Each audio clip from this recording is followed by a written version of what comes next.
rekam baik-baik ini, catat baik-baik, rekam ini. Ya, nggak ada di sejarah. Setelah keluar dari Sukamiskin, Bung Karno itu tidak diizinkan kemana-mana oleh Belanda. Ke Surabaya nggak boleh, ke Kediri nggak boleh, Jawa Timur nggak boleh, Madura nggak boleh, Jawa Tengah nggak boleh. Tahu siapa yang selamatkan Bung Karno pada waktu itu? Yang selamatkan Bung Karno pada waktu itu adalah, dan berhasil nego sama Belanda itu adalah Muhammad Husni Tamrin, anak Betawi, ya, keturunan Habaib. Habib itu, ya, Habaib, cuman dia menyembunyikannya gitu ya, agar dulu kan ada situasi lah yang kurang menyenangkan ya, dianggap pro sana pro sini gitu ya. Saudara sekalian yang dimuliakan Allah, tahu nggak kita pada waktu itu Muhammad Husni Tamrin jabatannya Volkstraat. Volkstraat itu ketua MPR DPR zaman Belanda dulu. Nah, Haji Muhammad Husni Tamrin inilah yang kemudian menyelamatkan Bung Karno. Dan tahu nggak di mana Bung Karno dititipkan? Bung Karno tidur di rumah Habib Ali bin Abdurrahman Al-Habsyi Kuitang. Beliau tinggal di sana selama 4 bulan. Ini sejarah mesti mencatat ini. Ya, para habaib itu perannya sampai kayak begitu dengan kemerdekaan. Jangan macam-macam gitu loh. Jangan curiga lagi sama ulama. Jangan curiga lagi sama kiai sama habaib. Alhamdulillah, Pak Kapitra adalah pahlawan untuk urusan itu. Sedikit yang tahu bahwa beliau telah mengeluarkan lebih dari 30 orang yang seharusnya ditangkap dan dimasukkan ke dalam bui. Maaf Ji, Anda buka rahasia Ji. Ya, setiap orang sujud itu beliau mendapatkan pahalanya, terutama yang dikeluarkan itu. Ya, saudaraku sekalian, ini catat gitu loh dalam sejarah biar tahu. Bung Karno pada waktu itu nggak demen maulid, nggak demen tahlil. Uang dia dibesarkan, kalau sekarang Wahabi lah begitu ya. Beliau berguru sama Habib Ali bin Abdurrahman Al-Habsyi, sehingga dia demen pakai sarung. Bahkan atas jasa Habib Ali bin Abdurrahman Al-Habsyi yang berhasil menyampaikan ke Bung Karno, maulid diadakan di istana, dilanjutkan oleh Pak Harto, dilanjutkan oleh Pak Habibie, dilanjutkan oleh Pak Habibie siapa? Gus Dur, dilanjutkan oleh habis Gus Dur siapa? SBY. SBY gitu loh. Pernah ya? Lupa saya, Masya Allah. Maaf mak. Ya, SBY. Lalu kemudian sampai sekarang tuh jasanya Habib Ali bin Abdurrahman Al-Habsyi yang membuat maulid di istana pada waktu itu. Dan karena Bung Karno yang pada waktu akhirnya suka dengan maulid. Nah, ini membekas pada jiwa Bung Karno. Jadi antum ketahui setiap apapun Bung Karno pasti minta nasihat dari Habib Ali bin Abdurrahman Al-Habsyi, guru utamanya. Sehingga jasa Habib Ali bin Abdurrahman Al-Habsyi terhadap kemerdekaan luar biasa. Bung Karno lagi gamang, merdeka jangan, Jepang menjanjikan, bahkan Jepang mendirikan Dokuritsu Jumbai Chusakai, ya, yaitu BPUPKI, Badan Persiapan Usaha Kemerdekaan Indonesia, yang akan merdeka tahun depan. Kalau nggak kita tahun 46 merdeka, karena Habib Ali bin Abdurrahman Al-Habsyi lah berkata pada Bung Karno, merdeka sekarang merdeka. Diamin, sekarang merdeka juga. Maka pemuda pun akhirnya terjadi kisruh, menculik Bung Karno ke Rengas Dengklok, dan tersusunlah teks proklamasi. Dewan Dakwah Islamiyah sekarang sedang menyusun sebuah sejarah baru yang harusnya dibacakan Bung Karno pada waktu itu bukan proklamasi kami bangsa Indonesia, bukan, lagi dibongkar sejarah.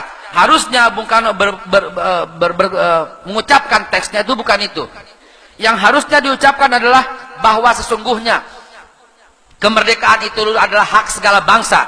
Oleh karena sebab itu penjajahan di atas dunia harus dihapuskan karena tidak sesuai dengan pri kemanusiaan dan pri keadilan. Dan perjuangan rakyat Indonesia telah sampailah kepada saat yang berbahagia dengan selamat sentosa mengantarkan rakyat Indonesia ke depan pintu gerbang kemerdekaan Indonesia yang merdeka, bersatu, berdaulat, adil dan makmur. Atas berkat rahmat Allah yang Maha Kuasa dan didorongkan dengan keinginan yang luhur supaya berkehidupan kebangsaan yang bebas, maka dengan ini rakyat Indonesia menyatakan kemerdekaannya. Itu yang dibaca, saudara. Iya, dan itu disusun di rumah proklamasi. Rumah siapa itu? Rumah negara? Bukan. Rumah seorang warga Betawi keturunan Arab, namanya Pak Yusuf Martak. Hadir nggak orang di sini? Biasanya hadir. Tuh, rumah makan La Razeta tuh, itu punya keluarga beliau. Dia nggak pernah jual sampai sekarang. Ayahnya ya, itu nggak pernah jual, dihibahkan. Loh, banyak yang berjuang selain dua organisasi itu. Dan belum cukup sampai di sana ceritanya, saudara. Ketika Habib Ali bin Abdurrahman Al-Habsyi memaksa Bung Karno untuk merdeka sekarang, maka Bung Karno ini pagi-pagi naik sepeda ontel dari Jenderal Urip ke Kuitang. Untuk apa? Untuk membacakan teks itu loh. Pagi-pagi minta restu. Bener nggak nih? Bener. Kami doa dari sini. Solawat nggak berhenti. Solawat mengiringi. Kan Bung Karno terlambat. Dari jam 7.30 dibacain jam 10.30. Dia ke rumah gurunya dulu. Dia ke rumah Habib Ali bin Abdurrahman Al-Habsyi dulu untuk apa? Untuk konsultasi. Jadi merdeka tuh di tangannya beliau berdua gitu loh. Jarang ini sejarah. Tuh ada catatannya di Arsip Nasional juga ada. Tuh keluarganya masih ada sebagai saksi. Ibu Inggit itu nginep 4 bulan di rumahnya Habib Ali bin Abdurrahman Al-Habsyi. Dan Habib Ali mengutus utusannya ke proklamasi untuk lihat, untuk pengen tahu apa nih yang dibacain dan apa warna benderanya. Cuma satu yang ditanya. Begitu kembali utusannya, apa warna benderanya? Tahu nggak dijawab apa? Benderanya Habib warna merah sama putih. Langsung Habib Ali bin Abdurrahman Al-Habsyi naik lagi mimbar di Masjid Kuitang dan dikumpulkan semua masyarakat, karena pada hari itu persis hari Jumat tanggal 17 Agustus 1945. Apa isi khutbahnya? Hari ini Indonesia sudah merdeka. Kalau kalian sudah bangsa yang merdeka, maka kibarkan warna merah putih di mana saja Anda bisa. Habib Ali langsung cari warna kain merah warna putih, dikumandangkan di seluruh jalan Bunga, jalan Kuitang, jalan Tanda Tinggi, kalau sekarang jalan Senen, itu berkibar semua warna bendera merah putih.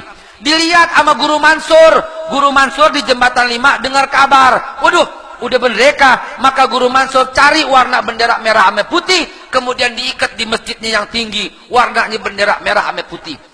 Di Bidara Cina, Habib Salim bin Ahmad bin Jindan juga mengumpulkan semua orang, dikumpulkan sama Habib Ali bin Habib Ali bin Salim bin Jindan, dikumpulkan semua, kumpul.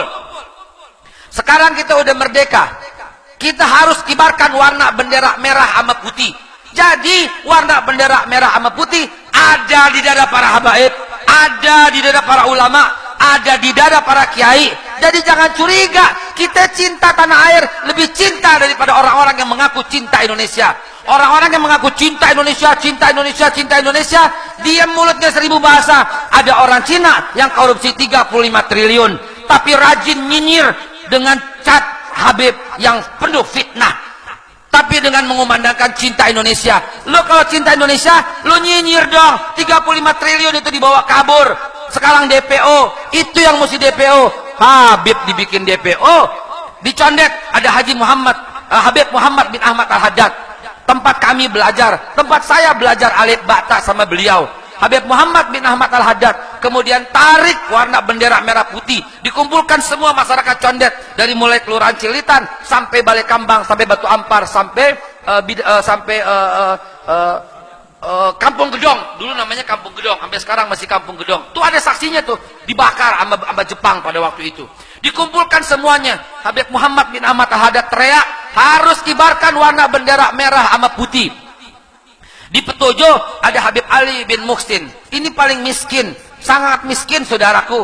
Pada waktu itu beliau akhirnya mencari dan tidak ada kecuali hordeng yang berwarna merah. Didedel hordengnya itu, dijahit sama jubahnya yang berwarna putih untuk dikibarkan di Petojo. Di Menteng ada Guru Romli. Guru Romli juga begitu dikumpulkan semua. Di Cipete ada Guru Naim. Guru Naim juga mengumpulkan semuanya. Di Kampung Melayu ada Kiai Haji Thohir Rohili yang punya At-Tahiriyah. Dikumpulkan semua santrinya. Di Bukit Duri ya ada Abdullah Syafi'i, Kiai Haji Abdullah Syafi'i. Dikumpulkan semua muridnya ini, dikumpulkan semua untuk menyiarkan warna bendera merah sama putih. Di Mangga 2 ada Habib Alwi Jamalulail. Habib Ali Jamalulail mengumpulkan semuanya dan orang yang paling dicari sama Jepang pada waktu itu. Di Bekasi ada Kiai Haji Nur Ali. Dia kumpulkan semua. tanggal 16 bulan Agustus, sehari setelahnya Jepang marah, Jepang jengkel, dicari itu semua tuh para pelaku-pelakunya, dari mulai Habib Muhammad, Habib Ahmad, Habib Salim, Habib Ali, dicari semuanya, dicari, dikumpulkan, ditangkep-tangkepin, disetrum, dipenjara, dipopor. Palanya Habib Ali bin Abdurrahman Al-Habsyi itu bocor berdarah-darah, nggak putus darahnya sampai dia kembali ke Kuitang, saudara. Ini ulama, ini para habaib yang ikut berjuang, dan setelah di black dadanya semuanya pasti ada warna bendera merah sama putih. Takbir, takbir. Jangan lagi curiga saudaraku dengan kiai, jangan lagi curiga sama ulama. Warna bendera merah sama putih ada di dada kami, saudara.